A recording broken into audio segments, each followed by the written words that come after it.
Today, I want to take you inside one of the darkest and most controversial chapters in American criminal justice history, the gas chamber era at San Quentin State Prison. This history is not only about executions, it is about law, ethics, punishment, fear, and the changing values of society. For decades, San Quentin stood as a symbol of California's toughest approach to crime. Established in the 19th century, the prison eventually became home to the state's execution chamber. In 1938, California introduced execution by lethal gas, believing it would be more modern and humane than hanging. Officials claimed the method would provide a quicker and less painful death. However, history would later challenge those assumptions. The gas chamber itself was a sealed steel room. During executions, cyanide pellets were dropped into acid to create poisonous gas. Witnesses often described long and disturbing procedures, raising serious questions about human suffering and dignity. What had once been presented as scientific progress soon became a source of national debate. Over time, public opinion began to shift. Lawyers, human rights advocates, religious groups, and medical experts argued that the gas chamber violated constitutional protections against cruel and unusual punishment. Court cases throughout the 20th century increasingly challenged the death penalty and the methods used to carry it out. San Quentin became more than a prison. It became a symbol in the larger debate over justice in America. Some believed the death penalty delivered accountability for terrible crimes. Others argued that no government should have the power to take life, especially through methods considered inhumane. By the 1990s, California moved away from the gas chamber and adopted lethal injection as its primary execution method. Yet even that change did not end controversy. Questions about ethics, fairness, wrongful convictions, and state power continue today. When we study the history of San Quentin's execution chamber, we are really studying society itself. We see how fear can shape laws, how technology can be mistaken for humanity, and how public values evolve over time. History reminds us that justice systems are never static. They reflect the beliefs and priorities of each generation. The story of San Quentin's gas chamber era is difficult to hear, but it is important to remember. It challenges us to think critically about punishment, morality, and the meaning of justice in a modern society. San Quentin State Prison holds a unique and powerful place in the history of the American criminal justice system. Established in 1852, it is the oldest prison in California and one of the most recognized prisons in the United States. Located near the San Francisco Bay, San Quentin was originally built during a period when California was rapidly growing after the gold rush. As crime increased alongside population growth, state officials wanted a permanent institution to hold and punish convicted criminals. Over time, San Quentin evolved from a basic correctional facility into California's central prison for the state's most serious offenders. For decades, the prison became known as the primary location for executions in California. Men sentenced to death from across the state were transferred to San Quentin's death row, making the prison a central symbol of capital punishment.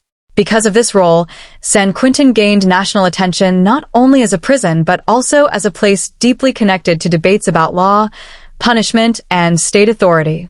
Throughout the 20th century, San Quentin represented the harsh realities of the American penal system. Its massive walls, armed guards, and isolated death row units created an image that many people associated with fear and finality. The prison housed some of the most notorious criminals in California history, attracting constant media attention and public curiosity. Newspapers frequently reported on executions carried out there, turning San Quentin into a widely recognized name across the country. The prison's execution chamber became especially significant after California adopted new methods of execution. Before the gas chamber era, executions in California were carried out by hanging. However, changing attitudes about punishment and modernization led officials to search for what they believed was a more advanced and humane method.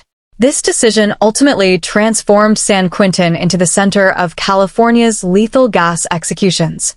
San Quentin was more than just a correctional institution.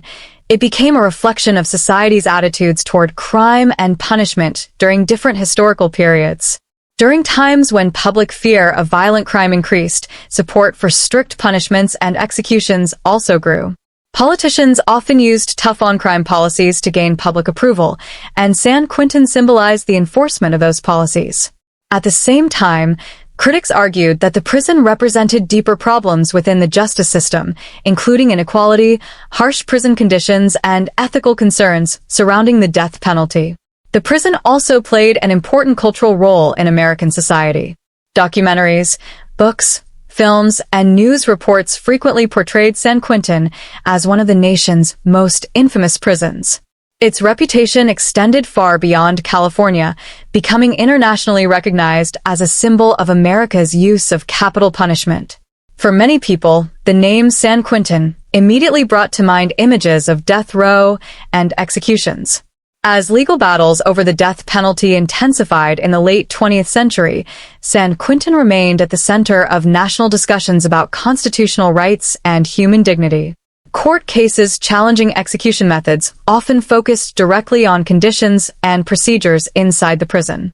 Human rights organizations, religious leaders, lawyers, and activists closely examined what happened within its walls, making San Quentin not only a correctional facility, but also a major site of political and ethical conflict.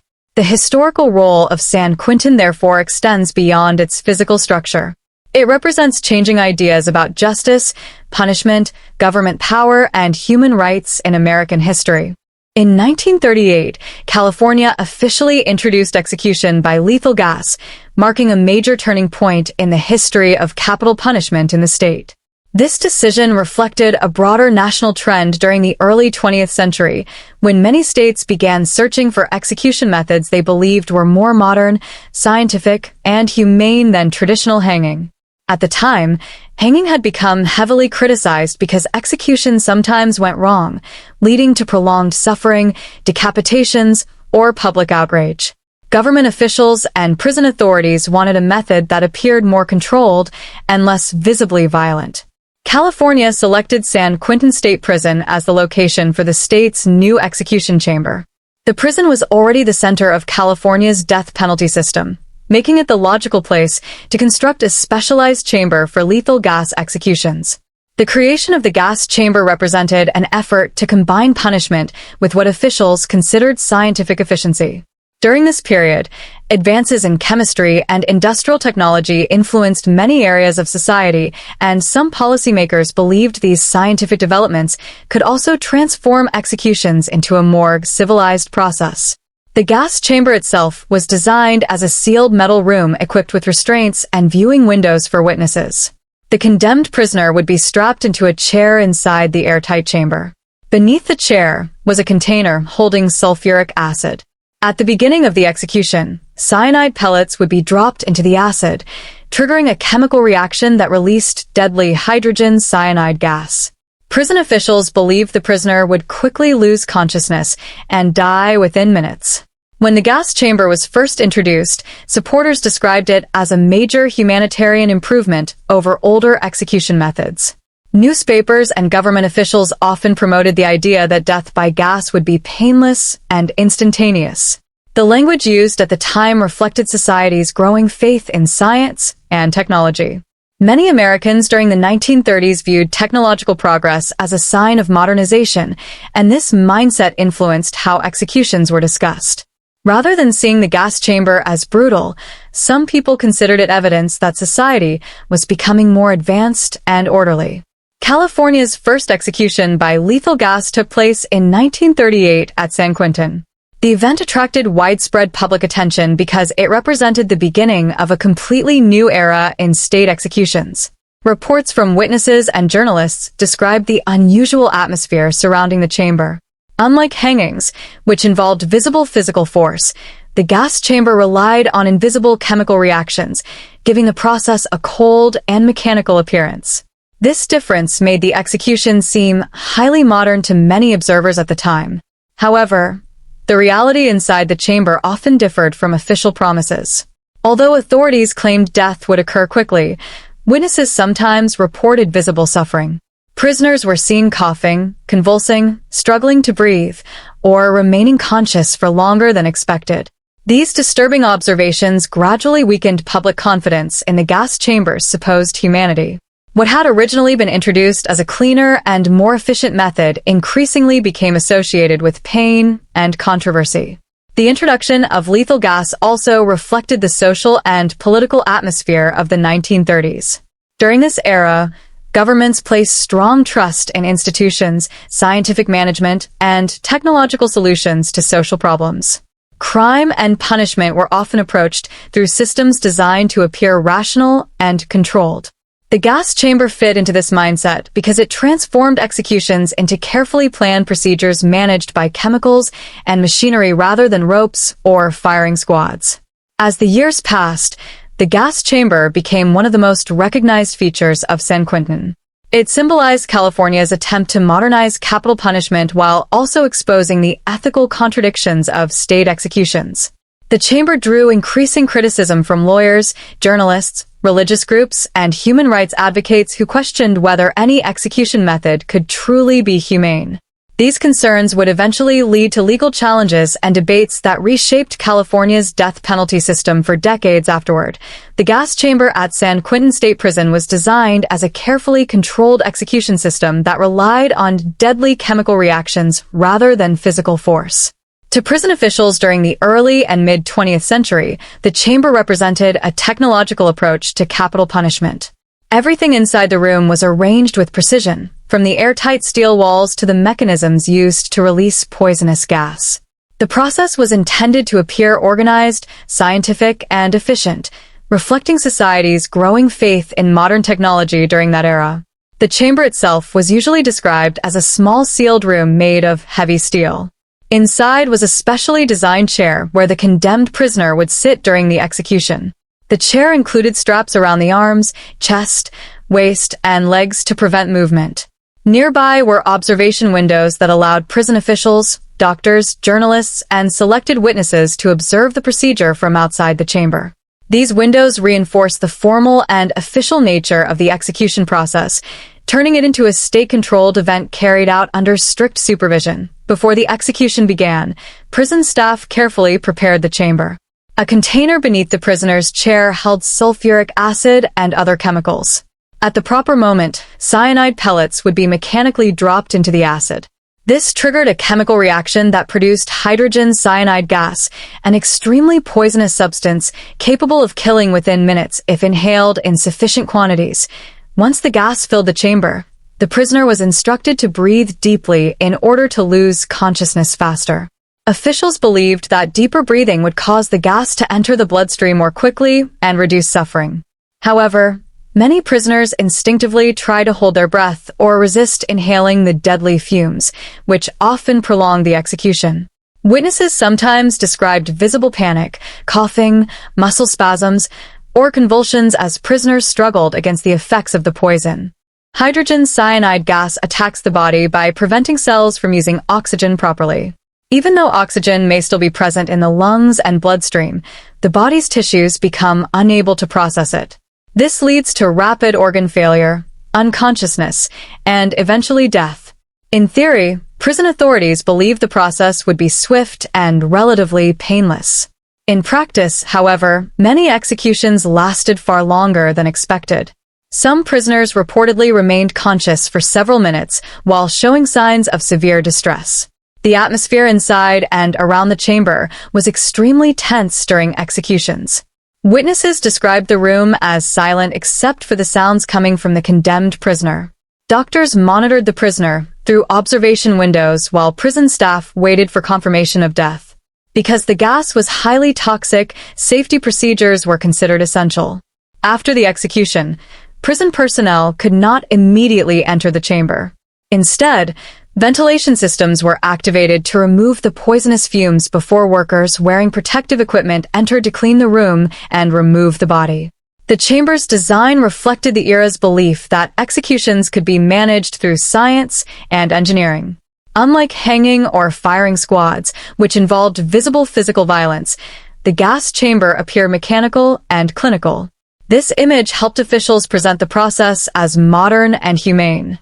Yet the reality often contradicted that image. Witness reports of prisoners gasping, shaking, or suffering for extended periods gradually changed public perception of the chamber. Over time, critics argued that the method was far from painless. Journalists who observed executions sometimes described deeply disturbing scenes that challenged official claims about humanity and efficiency. Lawyers and civil rights groups used these accounts to argue that gas executions violated constitutional protections against cruel and unusual punishment. Medical experts also questioned whether death by cyanide gas could ever truly be considered humane given the physical suffering involved.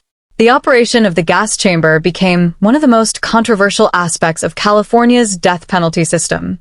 What had once been introduced as a scientific improvement increasingly became viewed as evidence of the limits of technology in solving moral and ethical problems surrounding executions. When California introduced the gas chamber in 1938, many government officials, prison administrators, and supporters of capital punishment described it as a major step forward in the evolution of criminal justice.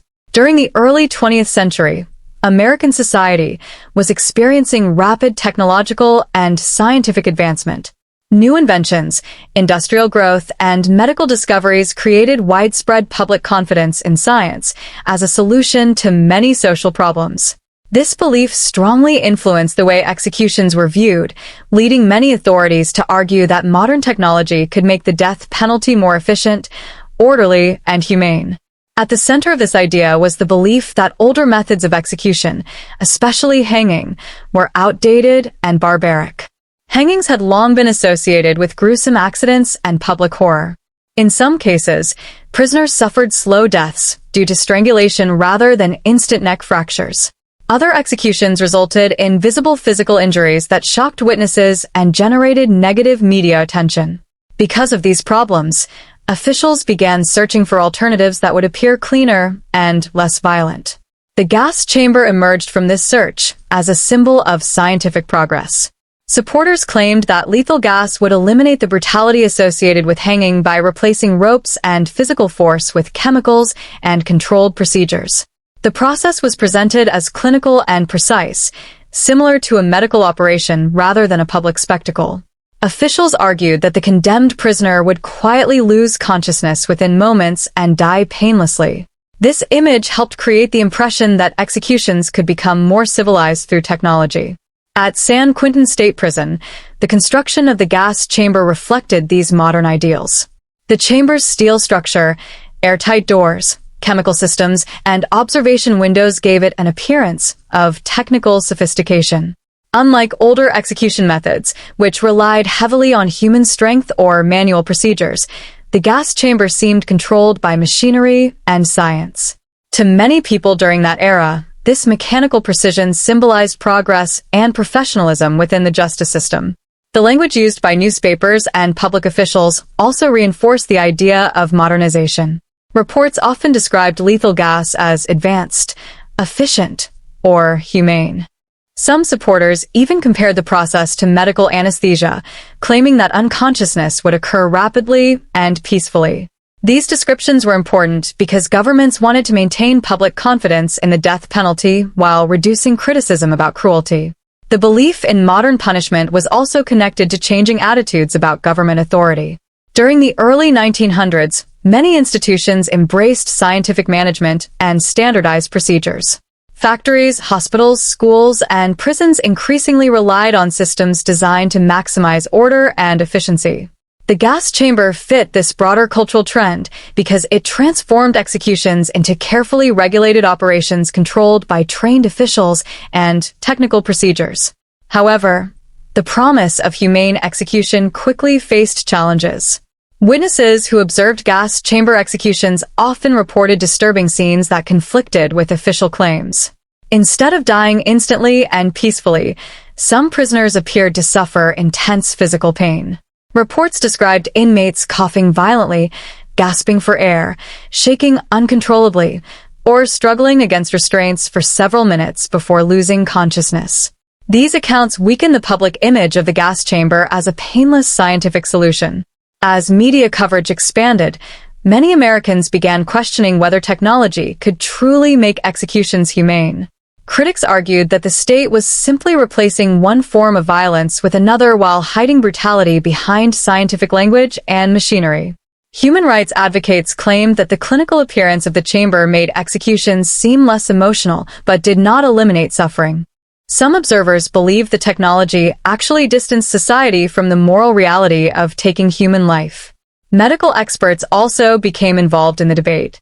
Over time, doctors and scientists questioned whether death by hydrogen cyanide gas could ever occur without severe pain. Research suggested that the body experiences extreme distress as oxygen deprivation spreads through tissues and organs. These findings directly contradicted earlier claims that gas executions resembled peaceful unconsciousness. The growing criticism surrounding the gas chamber reflected a larger conflict in American society between technological optimism and ethical responsibility. While officials initially believed scientific methods could modernize punishment, many people later concluded that no amount of machinery or chemical control could remove the moral and human consequences of execution. The gas chamber, therefore, became not only a tool of punishment, but also a powerful symbol of society's attempt to use technology to solve deeply complex questions about justice and humanity. As the gas chamber became more widely used at San Quentin State Prison, criticism from the public, legal experts, journalists, religious leaders, and human rights advocates steadily increased. Although officials originally promoted lethal gas as a humane and scientific method of execution, many observers began to question whether the process truly reduced suffering.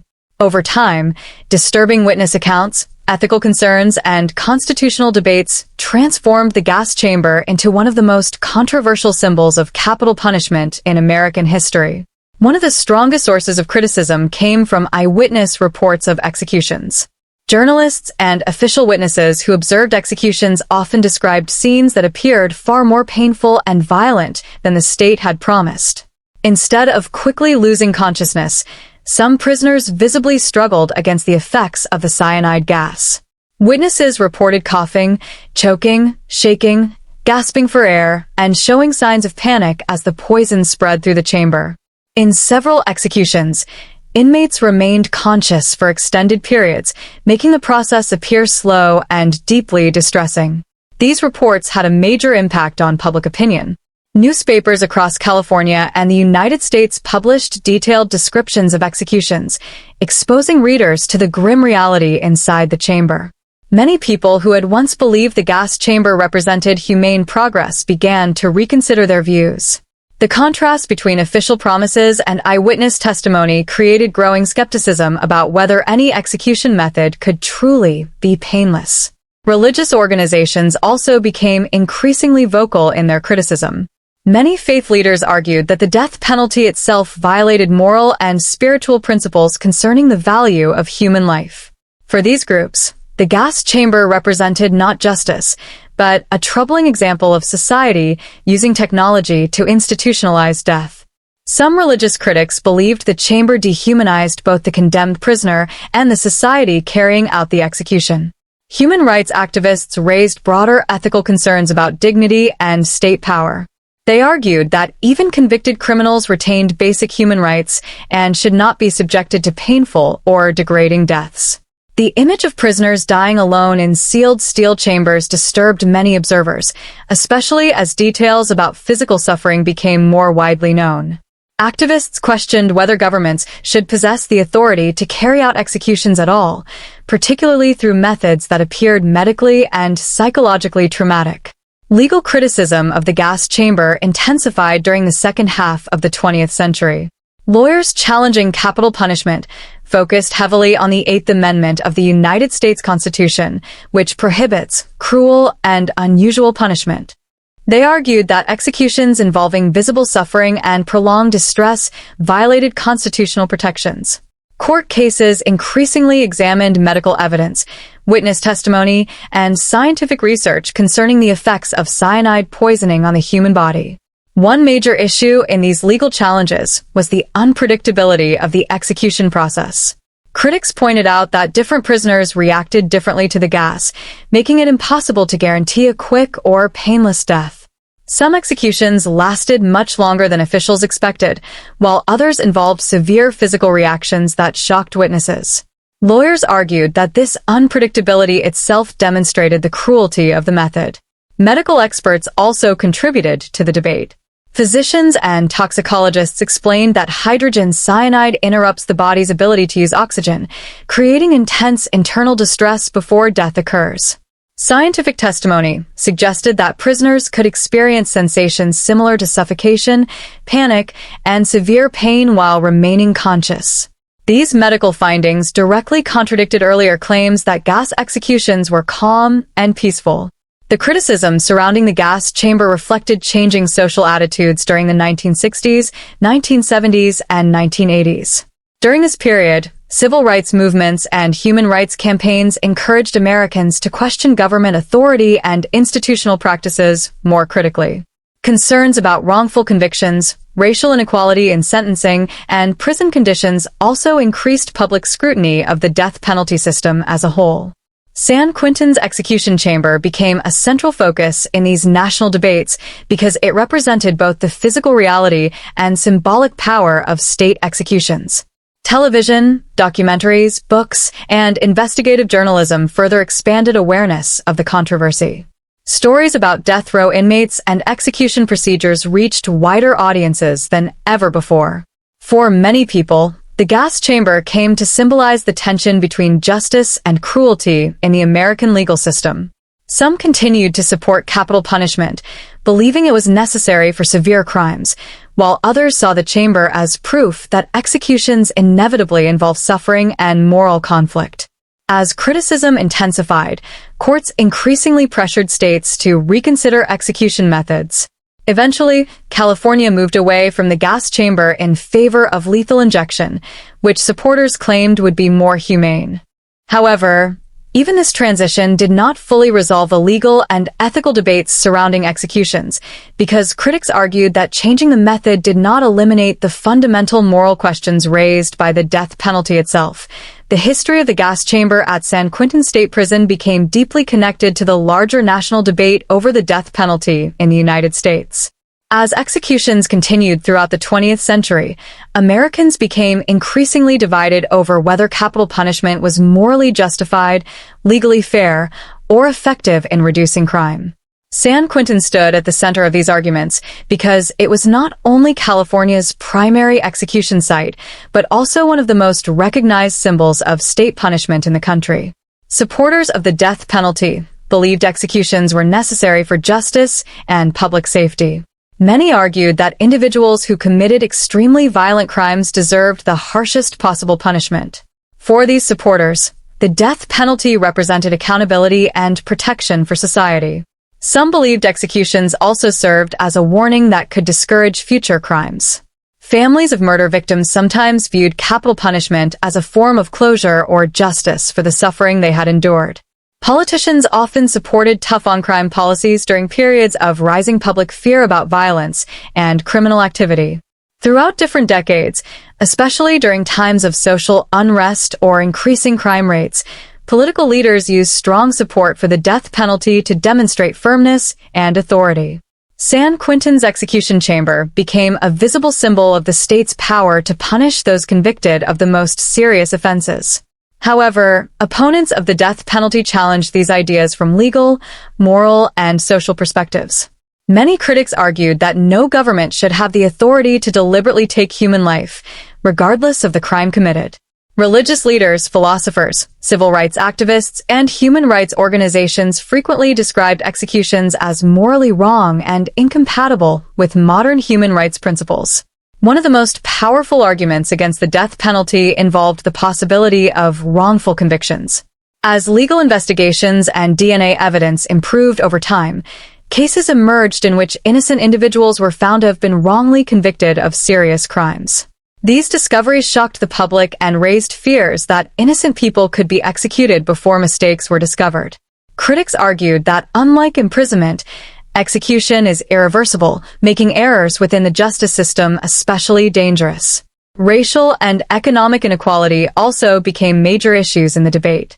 Studies and legal investigations suggested that death penalty sentencing was often influenced by race, social class, and access to legal representation. Poor defendants frequently lacked the financial resources to hire strong defense attorneys, while racial minorities appeared disproportionately represented on death row in many states. Opponents argued that these inequalities made the death penalty unfair and inconsistent. San Quentin became a focal point for these concerns because it housed many inmates awaiting execution for years, or even decades.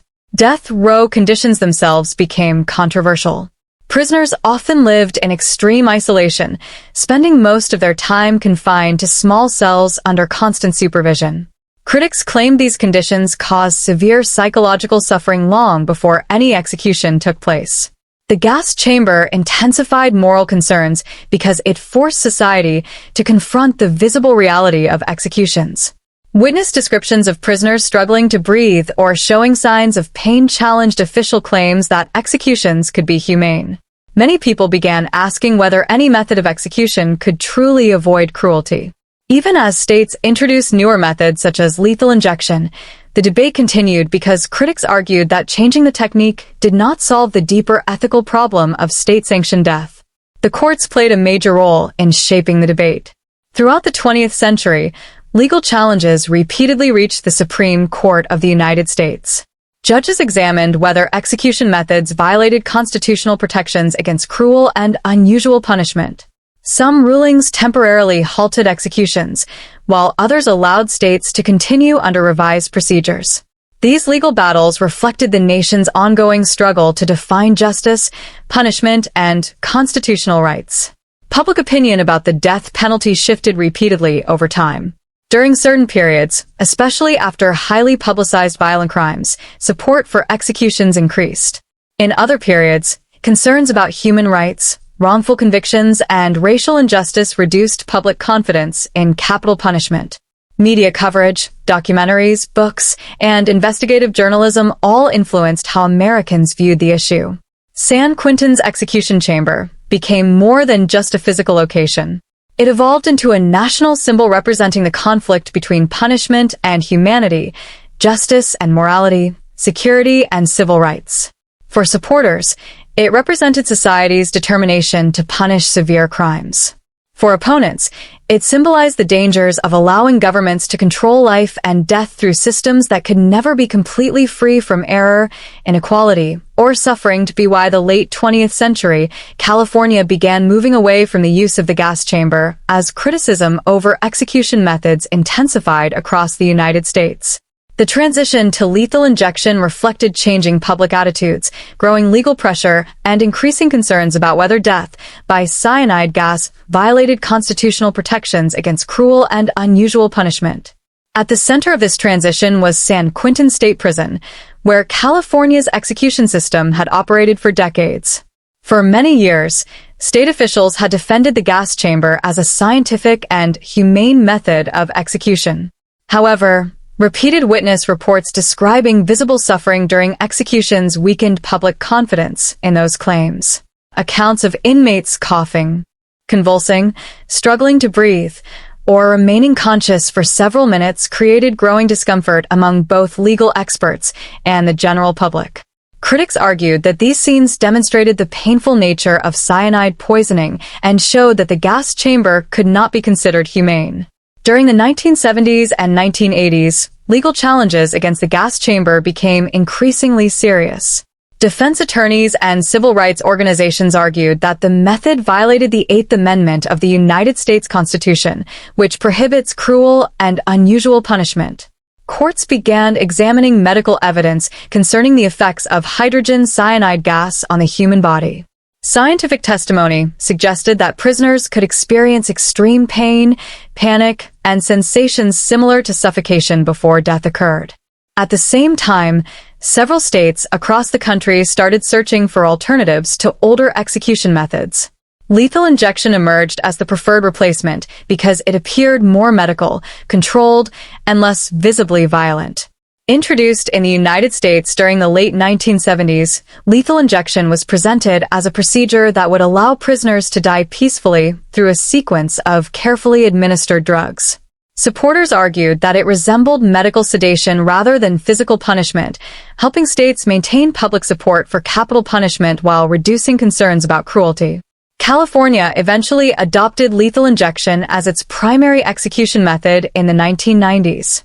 The decision marked a major shift in the state's approach to executions. Although the gas chamber technically remained available under certain conditions for a period of time, lethal injection quickly became the dominant method used at San Quentin. The execution chamber itself was modified to accommodate the new procedure, replacing much of the older equipment associated with cyanide gas executions. The transition reflected broader cultural changes in how Americans viewed punishment and government authority.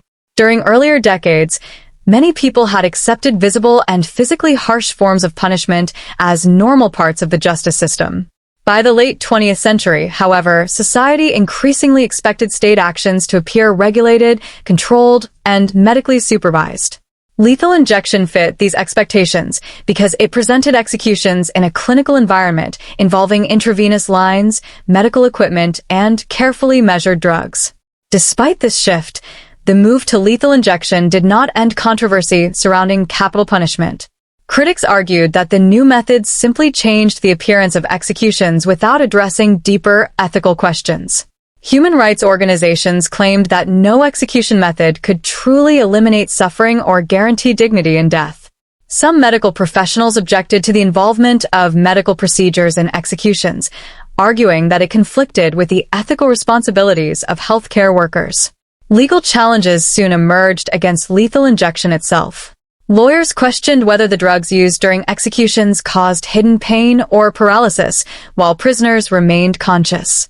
In some states, problematic executions involving drug shortages, improper procedures, or extended deaths renewed public concerns about cruelty. These controversies demonstrated that changing the method of execution did not fully resolve constitutional or moral debates. At San Quentin, the transition from the gas chamber to lethal injection symbolized more than a technological update. It represented society's continuing attempt to reconcile the death penalty with modern ideas about human rights and humane treatment. The state sought a method that would appear less brutal and more acceptable to the public, yet every new approach continued to face scrutiny from courts, activists, journalists, and legal experts. The history of this transition also highlighted how execution methods evolve alongside social values and political pressures. Each new method introduced in American history, from hanging to the electric chair, from the gas chamber to lethal injection, was originally presented as a more humane alternative to the previous one. Yet over time, criticism and legal challenges repeatedly exposed ethical concerns surrounding each method. California's move away from the gas chamber therefore reflected not only changing technology, but also the nation's ongoing struggle to define justice, punishment, and the limits of state power. The history of the execution chamber at San Quentin State Prison remains highly important today because it continues to influence discussions about justice, punishment, human rights, and government power in modern society. Although the gas chamber era largely belongs to the past, its legacy still shapes legal debates, political arguments, historical research, and public understanding of the American criminal justice system. The story of San Quentin is no longer viewed only as prison history. It has become part of a broader conversation about how societies respond to crime and how values change over time. One reason the history remains significant is because it demonstrates how ideas about punishment evolve. When the gas chamber was first introduced in 1938, many officials and citizens genuinely believed it represented progress. At that time, scientific and technological advancement was widely associated with modernization and improvement. Supporters thought the use of chemicals and machinery would make executions more humane than older methods such as hanging. However, later generations increasingly viewed the gas chamber as cruel and disturbing. This shift reveals how moral standards and public attitudes can change dramatically across different historical periods. San Quentin also serves as an important reminder of how governments use institutions to exercise authority and enforce laws. The prison became a symbol of the state's power over life and death. Through executions carried out inside its walls, California demonstrated its ability to impose the ultimate punishment on those convicted of serious crimes. Historians and legal scholars study San Quentin because it reflects the relationship between criminal justice systems and political power. The prison's history raises important questions about how much authority governments should possess and what limits should exist on state punishment. The gas chamber era continues to hold importance in discussions about human rights. Human rights organizations often point to the history of executions at San Quentin as evidence of the dangers involved when governments attempt to make death appear clinical or humane through technology. Critics argue that the gas chamber showed how scientific language and machinery could hide the emotional and moral reality of executions. This historical lesson remains relevant as modern societies continue debating whether any form of execution can truly avoid suffering or preserve human dignity. The history of San Quentin is also important because it reveals the influence of public opinion and media coverage on criminal justice policy. Newspapers, television programs, documentaries, books, and investigative journalism played major roles in exposing the realities of gas chamber executions to the public. Witness accounts describing prisoners struggling or suffering inside the chamber helped shift attitudes about capital punishment. This demonstrates how public awareness and media reporting can shape legal reforms and influence government decisions. Modern legal debates about the death penalty are deeply connected to the historical experiences of places like San Quentin. Court cases involving execution methods, constitutional rights, and prison conditions often rely on historical evidence from earlier periods. Lawyers and judges examine past execution practices to determine whether modern methods meet constitutional standards. The gas chamber's history therefore continues to influence legal reasoning even decades after its decline. Another reason San Quentin remains historically important is because it highlights concerns about fairness and equality within the justice system. Over time, critics of the death penalty raised questions about racial discrimination, economic inequality, wrongful convictions, and unequal legal representation. These concerns were not limited to California, but became national issues connected to death row systems across the United States. San Quentin became part of these discussions because it housed inmates from many different backgrounds and reflected broader patterns within American criminal justice. The prison also occupies an important place in cultural memory. San Quentin has appeared in films, documentaries, books, songs, and news reports for generations, making it one of the most recognized prisons in the world. Its reputation extends beyond California and even beyond the United States. For many people internationally, the name San Quentin symbolizes the American death penalty itself. This cultural recognition keeps the prison's history alive within public consciousness and continues to attract interest from historians, journalists, educators, and researchers. Educationally, the history of the gas chamber provides insight into how societies attempt to solve moral problems through technology and law. Historians studying San Quentin often examine how governments justified executions, how citizens reacted to them, and how changing social values eventually transformed public opinion. The prison's history helps students and researchers better understand the relationship between science, politics, ethics, and criminal justice. The story of San Quentin's execution chamber also serves as a warning about the limits of technological solutions to ethical questions.